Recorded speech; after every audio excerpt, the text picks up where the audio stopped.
नमस्कार, मैं हूं आशीष चित्रांशी और आप देख रहे हैं the news launcher. Mid day मुद्दा विद अशोक वानखेड़े। और कांग्रेस ने एक बड़ा फैसला कर लिया है। राजीव कुमार को अब अदालत में घसीटने का फैसला कर चुकी है कांग्रेस। राहुल गांधी ने अब अंतिम लड़ाई, जिसे कहते हैं आर पार की लड़ाई, का फैसला कर लिया है। आखिर ये नौबत आई क्यों? क्यों राजीव कुमार का आयोग अदालत में खींचा जाएगा, ऐसे हालात पैदा हुए?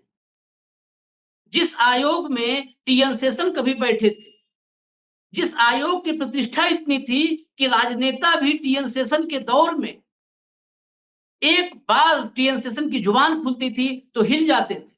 लिंग दो तक वो जमाना रहा, लेकिन धीरे धीरे पतन हुआ और राजीव कुमार ने उस आयोग की प्रतिष्ठा को रसातल में पहुंचा दिया, मिट्टी में मिला दिया। अब लगता है कि भाजपा का एक प्रकोष्ठ है, एक विंग है, जिसे हम लोग चुनाव आयोग कहते हैं। हरियाणा के चुनावी नतीजों के बाद कांग्रेस ने शिकायत की थी। चुनावी नतीजों पर असंतोष जताया था, तमाम साक्ष्य रखे थे, सबूत रखे थे, 99% चार्ज मशीनों पर तर्क और जवाब मांगा था। तर्क और जवाब तो होता नहीं है। एक सस्ते शायर की तरह, ट्रक के पीछे लिखी हुई शायरियां पढ़ने वाले शायर की तरह राजीव कुमार शायरी करके निकल गए। और ऊपर से संवैधानिक संस्था जिसकी जवाबदेही है कि किसी भी आशंका, किसी भी प्रश्न का निवारण करे, जवाब दे, वो राजीव कुमार बोलते क्या है जवाब में, लिखते क्या है? लिखते हैं कि असुविधाजनक चुनावी नतीजों का सामना जब भी कांग्रेस करती है तो निराधार आरोप लगाती है। क्या आप कल्पना कर सकते हैं कि जवाबदेही जिसकी है वो संवैधानिक निकाय ऐसे जवाब देगा? वो बोलते हैं कि निराधार और सनसनीखेज शिकायत करने की आदत हो गई है कांग्रेस की, और अब ऐसी आदतों को बदलने का वक्त है। कांग्रेस को ऐसी आदतें बदलनी होंगी। अब नौबत आई है अदालत जाने की।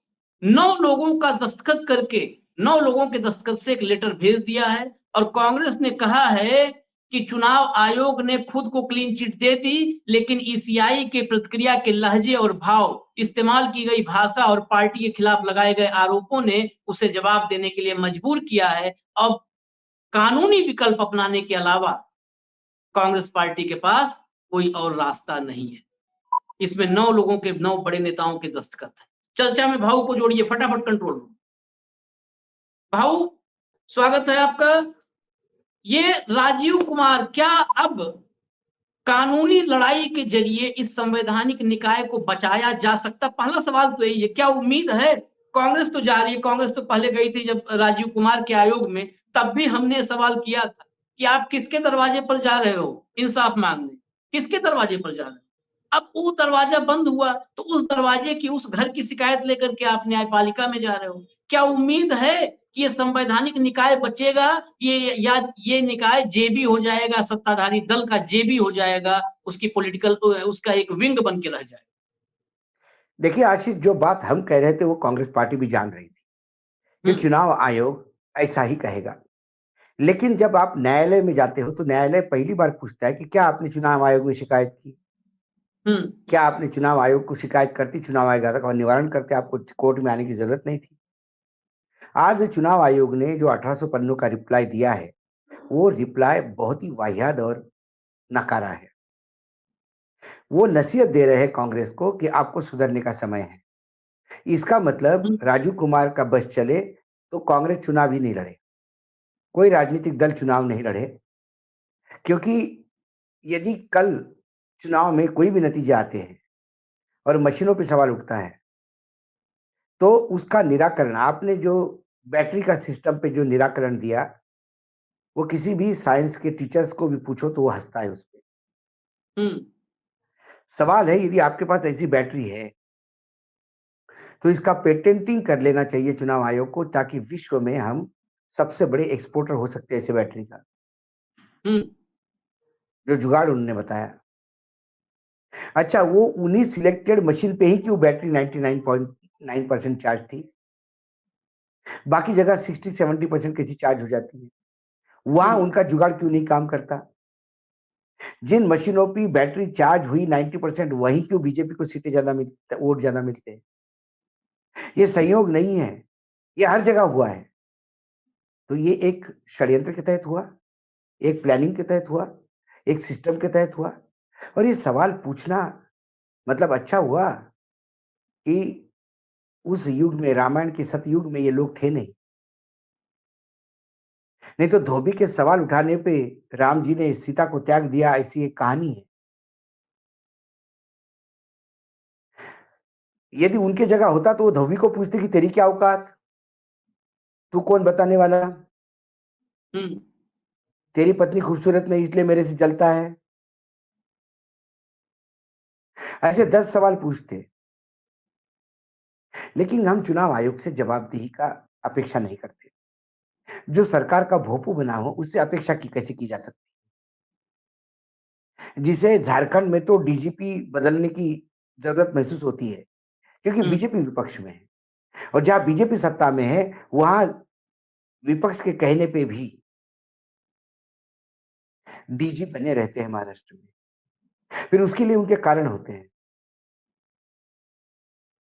कुल मिलाकर जब सर्वोच्च न्यायालय ने चुनाव आयोग में आयुक्तों की नियुक्ति के लिए एक जो व्यवस्था दी थी, जिसमें प्रधानमंत्री स्वयं, विपक्ष के सबसे बड़े दल का नेता और सर्वोच्च न्यायालय के मुख्य न्यायाधीश, इन 3 लोग तय करेंगे, तो उसमें पारदर्शिता थी। सरकार कुछ नाम देते, कुछ नाम पे ऑब्जेक्शन विपक्ष करता, सरकार किसी नाम के लिए अड़ी रहती, तो सर्वोच्च न्यायालय देखता कि वो करना चाहिए कि नहीं करना चाहिए। सीबीआई के डायरेक्टर को ऐसा ही सरकार जिसको बनाना चाहती थी, मुख्य न्यायाधीश ने नहीं बनने दिया हम्म। और सरकार को मानना पड़ा। सरकार ये जानती थी कि 2024 के नतीजे, उसके बाद के चुनाव ये सरकार के लिए अग्नि परीक्षा होंगे। इसीलिए अंपायर अपना चाहिए, चुनाव आयोग में कोई अपना चाहिए। इसीलिए सर्वोच्च न्यायालय की दी हुई व्यवस्था के खिलाफ एक कानून लगाकर यह व्यवस्था बनाई गई कि जिसमें प्रधानमंत्री, उनके एक मंत्री और विपक्ष का एक नेता रहेगा, और 2 विरुद्ध 1 के मत से जो सरकार चाहेगी वही होगा। सरकार ने राजीव कुमार को लाया। राजीव कुमार को लाने के बाद राजीव कुमार की जवाबदेही उनके प्रति है जिन्होंने उनको लाया है, ना कि देश के प्रति, ना तो आयोग के प्रति। कौन चुनाव आयोग क्या मायने रखते? कोई कुछ मायना नहीं रखता आज के डेट में। हर संवैधानिक संस्था का वही हुआ है। सेबी की चेयरमैन तय करेगी वो आएगी कि नहीं आएगी, और पब्लिक अकाउंट्स कमेटी जैसी महत्वपूर्ण और बहुत पावरफुल कमेटी भी हाथ मलते रह जाती है। हम्म। नहीं, यदि वो राजू। पाक साफ है, यदि पाक साफ है, यदि मन में चोर नहीं है, तो सामने आइए ना, पूरी बूथ को सामने आना चाहिए यदि पाक साफ है तो। यदि वो पाक साफ है तो उसके बीजेपी के नेता क्यों डर गए? क्यों स्पीकर के पास गुहार लगा रहे कि वो आना नहीं, उनको जबरदस्ती बुलाया जा रहा है? कौन लगती है उनकी वो एक संविधान संस्था की हेड है, उसको बुलाना नहीं बुलाना, और ये बुलाए तो दूध का दूध पानी का पानी हो जाना चाहिए। डर किस बात का? एक्सपोज नहीं, होने का। डर डर यही डर जिस चुनाव बात आयोग का में है। भी यही है। चुनाव आयोग के चुनावी मशीन पे किसने बात की थी सबसे पहले? नरसिम्हा साहब ने तो किताब लिखी थी। हाँ, अडवाणी ने सबसे पहले, अडवाणी ने सवाल उठाया। जीवीएल नरसिम्हा राव ने इतनी मोटी किताब लिखी, लेकिन किताब सिर्फ लिखी। मशीन की बात नहीं भाऊ। आपने एक चर्चा की, आपने डीजीपी की। डीजीपी पर मैं कुछ तथ्य रख देता हूं, दर्शक सोचेंगे इस विषय पर। और राजीव कुमार का क्या होना चाहिए, इनके लिए कौन सा न्यायालय है जहां पर इनको मतलब लाइन पे, पटरी पे लाया जाए, जहां पर इनको भी झटका दिया जाए, इनका भी दिमाग दुरुस्त हो। ये इस सीधे सीधे इस भाषा में मैं कहूंगा कि इनका दिमाग दुरुस्त होना चाहिए। झारखंड में चुनाव, विपक्ष की सरकार, हेमंत सोरेन के पसंद का डीजीपी था, तो एक झटके में मतलब राणा की पुतली फिरी नहीं तब तक चेतक मुड़ जाता था। बीजेपी ने सोचा नहीं तब तक डीजीपी हट जाता था। बीजेपी ने भी सोचा भी नहीं था, डीजीपी हटा दिया। पश्चिम बंगाल के चुनाव, ममता बनर्जी की सरकार, उनके पसंद का डीजीपी हटा दिया। अब महाराष्ट्र में आइए, महाराष्ट्र में सरकार साहब की है, भाजपा गठबंधन की सरकार है, रश्मि शुक्ला डीजीपी है। रश्मि शुक्ला के बारे में कुछ जानकारी लीजिए आप लोग, दर्शकों इस बात को गौर से सुनिएगा। रश्मि शुक्ला इनका कार्यकाल जून 2024 में खत्म हो गया था, जनवरी में बनाया गया डीजीपी, जून में 2024 में कार्यकाल खत्म हो गया। इतनी डेंटेड आईपीएस, उसके बावजूद इनको एक्सटेंशन दिया गया जनवरी 26 तक का, करीब करीब 2 साल का एक्सटेंशन दिया गया। अब इन पर जो आरोप है वो गौर से सुनिए। इन पर आरोप है, नाना पटोले ने, विपक्ष के तमाम नेताओं ने आरोप लगाया है कि ये डीजीपी रहते हुए तमाम जिलों में जहां कमिश्नरेट सिस्टम है वहां कमिश्नर्स को, जहां कमिश्नरेट नहीं है वहां के पुलिस अधीक्षक को, उन लोगों को दबाव डलवा करके विपक्षी नेताओं पर मुकदमे करवाए। इन पर आरोप है कि इन्होंने विपक्षी नेताओं की फोन टैपिंग करवाई है। इस फोन टैपिंग के मामले में इन पर 3 मामले दर्ज हुए, 3 केस, 3 मामले दर्ज हुए रश्मि शुक्ला पर। 2 मामलों में इनको बॉम्बे हाई कोर्ट ने क्लीन चिट दी है। एक मामला सीबीआई जांच में गया, सीबीआई ने बिना किसी सबूत के, जो है सबूत के अभाव में इनको क्लीन चिट दे दी। अब बात यह है कि सीबीआई को कौन देगा सबूत इस दौर में, कौन देगा सबूत सीबीआई को? बॉम्बे हाई कोर्ट में कौन पक्ष रखेगा? सरकारी वकील ही जाएगा पक्ष रखने के लिए ना, कौन है सरकारी वकील? ये रश्मि शुक्ला का ट्रैक रिकॉर्ड है। रश्मि शुक्ला डीजीपी हैं, डीजीपी रहेंगी और रश्मि शुक्ला ही चुनाव करवाएंगी। राजीव कुमार, ये अगर कोई ऐसा आदमी मैं दुनिया में कहता हूं जिस इंसान में तर्क शक्ति विकसित ही नहीं हुई हो, जो कभी स्कूल का मुंह न देखा हो, मोदी जी जैसी बड़ी डिग्री वाली तो बात ही छोड़ दीजिए, स्कूल का मुंह न देखा हो, कोई ऐसी लाइनें बता देगा तो वो तत्काल कहेगा कि ये राजीव कुमार बेईमान है। ये मुझे कहने में नहीं गुरेजे कोई। अनुराग गुप्ता को आप मिनटों में हटा दिए और रश्मि शुक्ला पर 27 सितंबर तारीख है, 27 सितंबर को राजीव कुमार मुंबई में थे। 24 सितंबर को नाना पटोले ने, विपक्ष ने चिट्ठी लिखी थी चुनाव आयोग, 24 सितंबर को रश्मि शुक्ला के सारे जो इन पर आरोप हैं वो सब बताते हुए कि ये कंट्रोवर्शियल आईपीएस चुनाव के समय डीजीपी कैसे रहेगी महाराष्ट्र की, हटाया जाना चाहिए। एक आशिक नया पैटर्न है, नया पैटर्न है ये। वो पैटर्न ये है कि जैसे महाराष्ट्र में बीजेपी की सरकार थी तो रश्मि शुक्ला की बल्ले बल्ले हो रही थी। जैसे महाविकास आघाड़ी की सरकार आई और उसमें कंट्रोवर्सी शुरू हो गई, उन्हें सेंट्रल डेपुटेशन पे बुलाया जाता है, दिल्ली में सेफ हाउस में पार्क किया जाता है।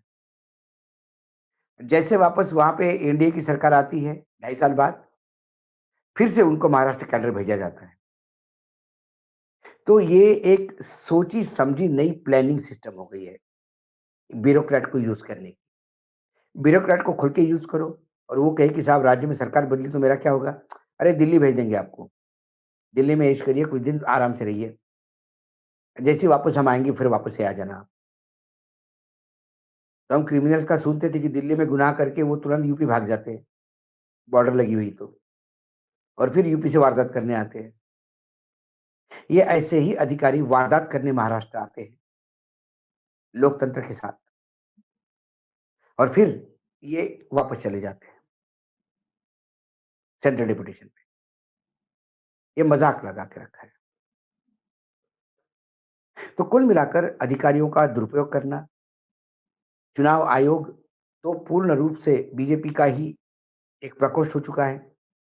ऐसे में अब उनसे अपेक्षा है न्यायपालिका की। न्यायपालिका की भी लड़ाई, ये सिर्फ मुझे लगता है कांग्रेस लड़ रही है, लेकिन मुझे ज्यादा आशा नहीं है।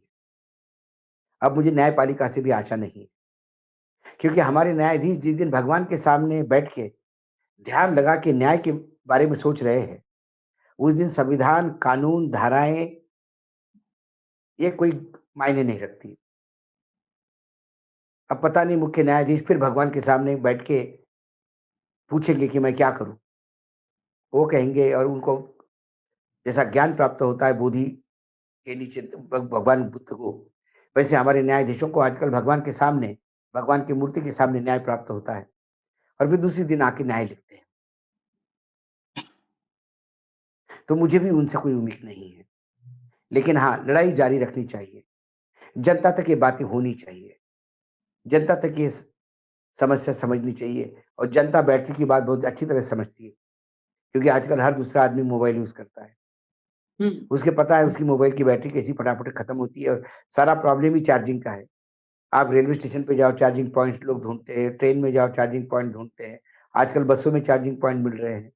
लोग अपना एक एक्स्ट्रा पावर बैंक साथ में लेके चलते हैं, कि जो अपना फ़ोन चार्ज करे। सिर्फ़ एक ऐसी बैटरी है कभी डिस्चार्ज नहीं होती जो चुनावी मशीन में लगती है हाँ, हाँ। और राजीव कुमार की इज़ाद है वो।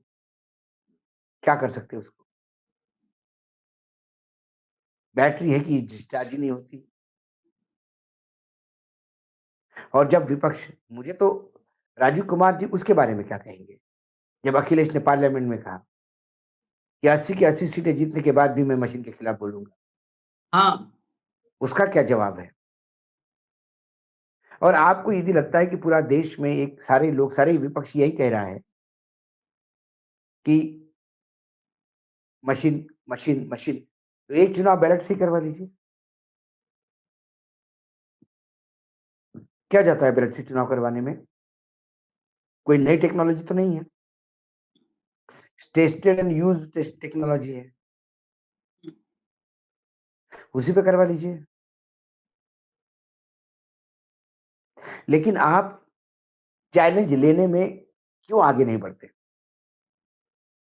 वर्ल्ड के बड़े-बड़े साइंटिस्ट कह चुके हैं कि ये जो है मशीनें, मैं विश्वास नहीं रखता। एलन मास्क तक बोल चुके हैं कि मैं खुद कंप्यूटर को देखता हूँ, मैं जानता हूँ, सॉफ्टवेयर जानता हूँ, हार्डवेयर जानता हूँ और मेरा बिल्कुल मशीनों पे विश्वास नहीं है, चुनावी मशीनों पे। जो बड़े-बड़े देश हैं, जहाँ चुनाव होते हैं, आज भी बैलेट पेपर पे होते हैं और हमसे बहुत ज़्यादा एडवांस है। जिनसे हम टेक्नोलॉजी ट्रांसफर के लिए गुहार लगाते हैं, वो लोग बैलेट पेपर पे जाते हैं। क्या उनको अक्ल नहीं होगी? लेकिन वहाँ प्रामाणिकता बनी हुई है, वहाँ ट्रांसपेरेंसी बनी हुई है, वहाँ लोकतंत्र है। लोकतंत्र को राहु केतु ने ग्रसित नहीं किया हुआ है। इसलिए वहाँ पे ऑब्जेक्शन उठने पे काम होते हैं। अब इसीलिए बैलेट पेपर पे अभी भी चल रहा है। मशीनों के साथ खेल पुरानी बात नहीं। पिछली जगह पे 79 सीट पे 79 सीट्स पे जितने वोट डले उससे ज़्यादा गिने गए। इस पे भी सब हुँ। चुप, सब मौन है। बस इन्वेस्टिगेशन चल रहा है। 2019 की कंप्लेंट इन्वेस्टिगेशन चल रहा है, 2024 की कंप्लेंट इन्वेस्टिगेशन चल रहा है। इन्वेस्टिगेशन ये हनुमान की पूँछ हो गया, खत्म ही नहीं होता। आज तक मुझे कहीं नहीं वो देखा कि कोई कंप्लेंट पे इलेक्शन कमीशन ने किसी को सज़ा दी हो। हाँ, यदि बीजेपी की तरफ से जाता है कि राहुल गांधी, मैं बोल रहा हूँ ना कि बीजेपी कल ये भी लिख के दें चुनाव आयोग को कि राहुल गांधी आने वाले वीक में ये बोलने जा रहे हैं, उनको रोका जाए। तो चुनाव आयोग उनको नोटिस इश्यू कर देगा कि आने वाले हुँ। वीक में जो सप्ताह में जो तुम बोलने जा रहे हो, उसको अभी से हमारा नोटिस ले लो। हाँ, हाँ, हाँ, ये नहीं देखेगा कि जो भाषण हुआ ही नहीं उसको नोटिस कैसा दूँ। हाँ। वो इसलिए करेंगे क्योंकि बीजेपी ने कहा है। मतलब ये हास्यास्पद बात है। नहीं, और इसलिए इसमें जनता बड़ी को बात इसलिए इसलिए अब जन जागरण की ज़रूरत है। ये राजनीतिक एग्ज़ैक्टली दल की कब लड़ाई नहीं है। ये हाँ, सामान्य इंसान की लड़ाई है क्योंकि उसके वोट के साथ छलावा होता है। यदि वो वोट एक पार्टी को डालता है तो दूसरे पार्टी को जाता है। यदि सब लोगों ने कॉन्स्टिट्यूएंसी के लोगों ने किसी एक को जिताया है, ये सोच के कि आगे वाला निकम्मा है, मुझे इसकी सरकार बदलनी है, तो भी वो सरकार उन पे जबरिया थोपी जाती है, इसके लिए जनता को लड़ना होगा। जन जागरण की ज़रूरत है।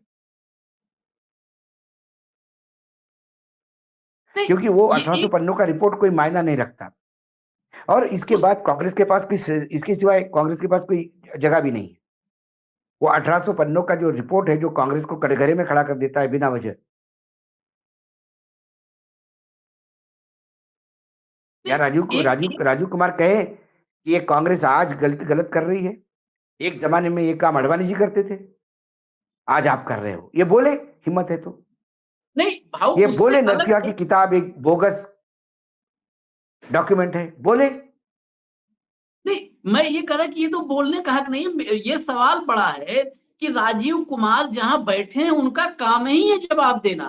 एक बच्चा, उसको मार्क आते हैं 100 में 65 नंबर आते हैं, उस बच्चे को लगता है कि मैंने 85 नंबर का सही लिखा था जवाब कॉपी में, वो रीचेकिंग के लिए अप्लाई करता है ना कॉपी, उस स्क्रूटनी में जाती है ना कॉपी, रीचेक होती है ना कॉपी, कि वहां पर बोर्ड लिख के दे दें कि आपको संदेह करने की आदत हो गई है, सुधार करिए, संदेह मत करिए, आपको आपको एग्जामिनर पर भरोसा रखना चाहिए। ये लफाजी नहीं चलती ना, एक सिस्टम होता है, सर्व सिस्टम स- लॉजिक पे सर्व चलता है, थ्योरी पे नहीं आशीष, चलता, टेक्नोलॉजी पे नहीं चलता। सर्वोच्च सर्वोच्च न्यायालय ने भी हम्म, सर्वोच्च न्यायालय में भी जब न्यायालय कोई निर्णय देता है, मैं सर्वोच्च न्यायालय की बात बता रहा हूं तुम्हें, हम्म, और निर्णय देने के बाद यदि किसी पक्ष को लगता है कि जज साहब ने कुछ और कहा और लेकिन लिखते समय कुछ गलत हुआ, हाँ, तो वो दूसरे दिन 10 बजे मेंशन करता है उसको, हाँ, हाँ, हाँ, मॉर्निंग मेंशन में जाता है कि माय लॉर्ड, कल आपने ये जो जजमेंट दिया,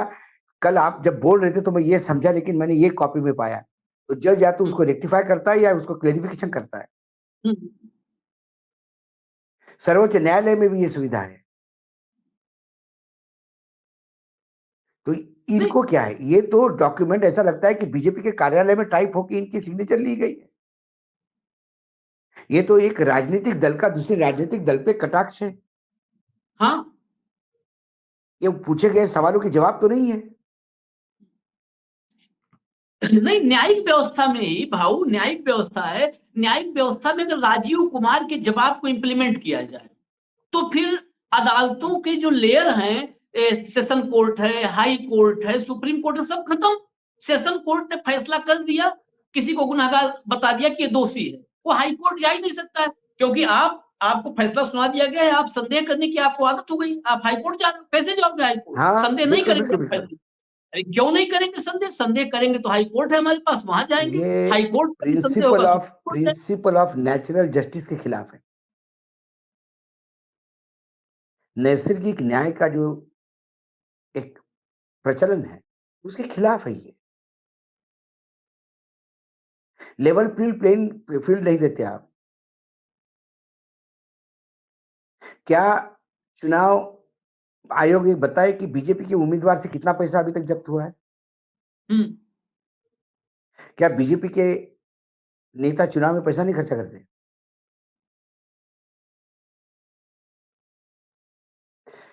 जब एक टीवी 9 भारतवर्ष चैनल चालू हो गया तो उन्होंने स्टिंग ऑपरेशन किए थे 20-28 करीब करीब सांसदों के, जो चुनाव लड़ रहे थे, 2019 की बात है। हम्म, तब बीजेपी के ही नेता ने बताया, बीजेपी के चुनाव लड़ने वाले उम्मीदवार ने बताया कि मोदी जी की रैली के लिए कितने करोड़ रुपए लगते हैं, और वो पैसा कैसा हवाला से जयपुर तक आता है, और जयपुर से कैसा मेरे गांव में एम्बुलेंस में जाता है, और बाकायदा एक्शन करके बता रहा था, गुई गुई गुई करते हुए एम्बुलेंस जाती है, गांव में पैसा बांटती है।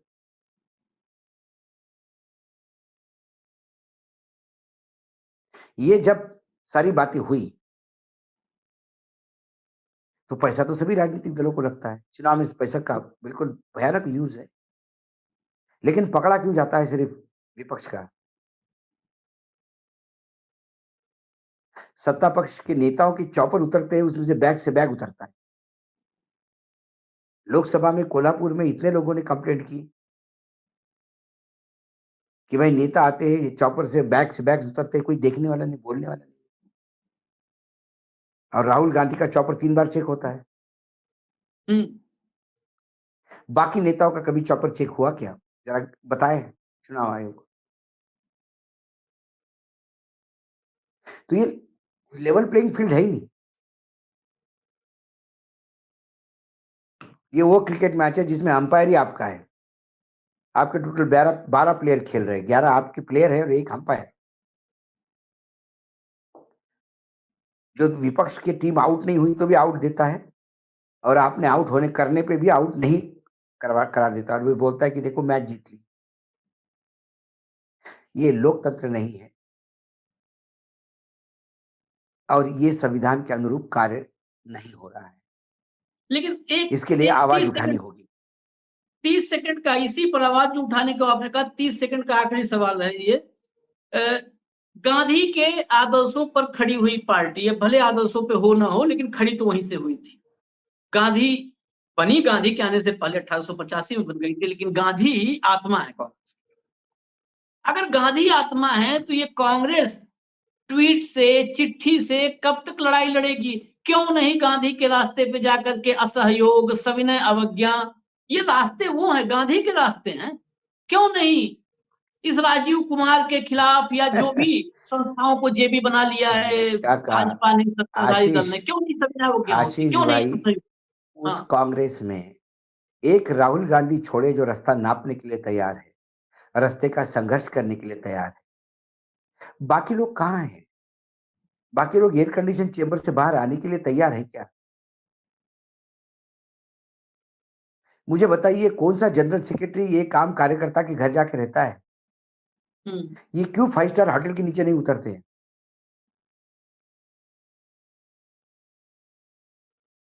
अकेले राहुल गांधी लड़ रहे हैं, साथ में 2-4 इधर-उधर है लोग, बाकी तो सब ये बीजेपी के स्लीपर सेल ही ऑपरेट कर रहे हैं।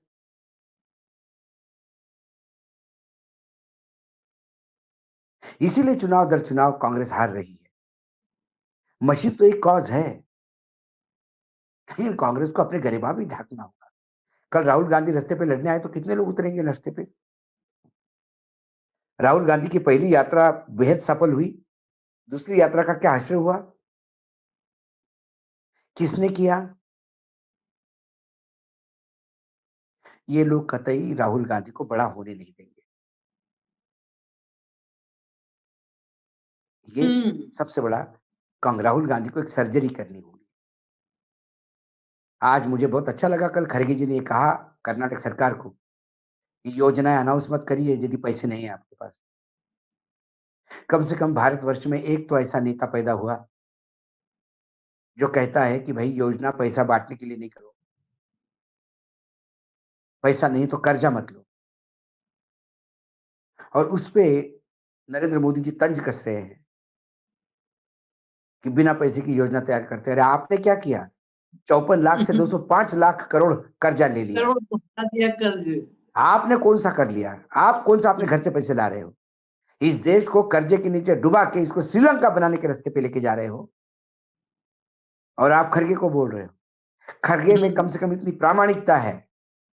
क्या आप अपने मध्य प्रदेश में मालूम है क्या स्थिति है? क्या हर महीने आपको लोन लेना नहीं पड़ता है तनख्वाहें बांटने के लिए? महाराष्ट्र में लाडली बहना, लाडली भाई, गौ माता, राजमाता, कितने लोगों के पैसे ठगे हुए हैं।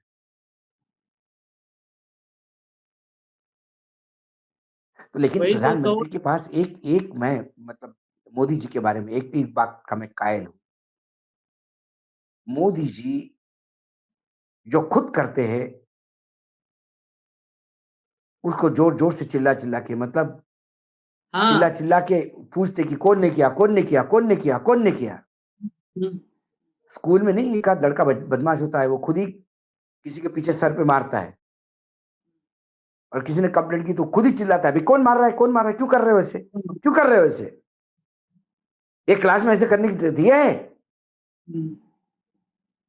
खुद देश को कर्जे के डुबा दिया, कर्जे के कुचक्र में।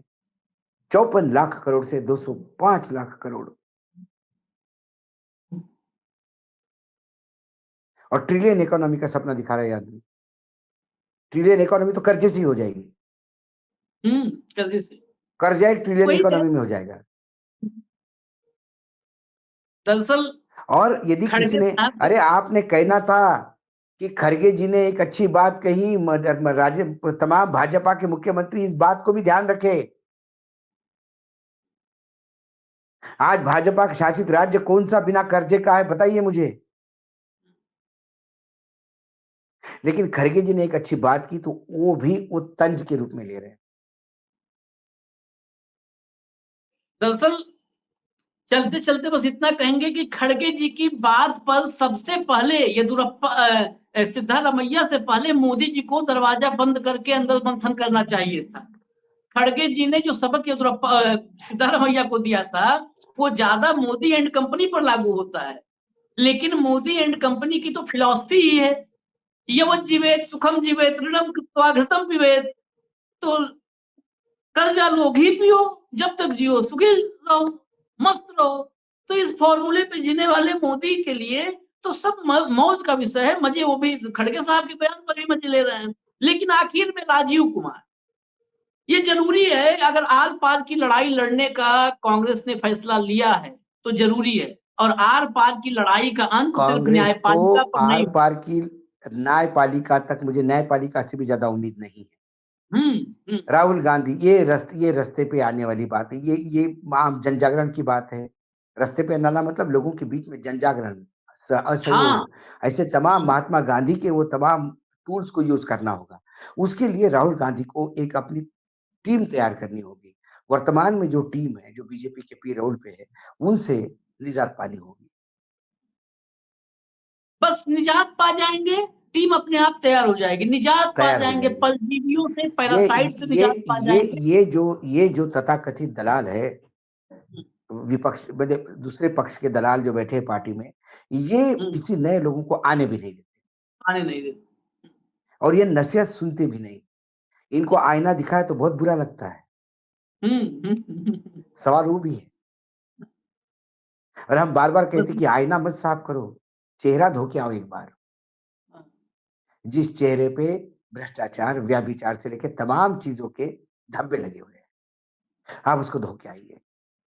सवाल वो है आशीष, लेकिन एक अच्छी पहल है न्यायपालिका की तरफ से कम कल लोग नहीं ये नहीं कहे कि लोग कि न्यायपालिका के बगैर पूछे तुम हम्म, जन जागरण में लगे हो। न्यायपालिका में विश्वास होना चाहिए था। बिल्कुल, न्यायपालिका में भी जाना चाहिए।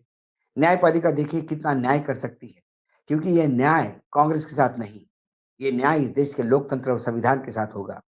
ये हाँ। न्याय संवैधानिक संस्थाओं की ट्रांसपेरेंसी और उसकी इज्जत बचाने का होगा। ये न्याय सिर्फ मशीनों का नहीं है।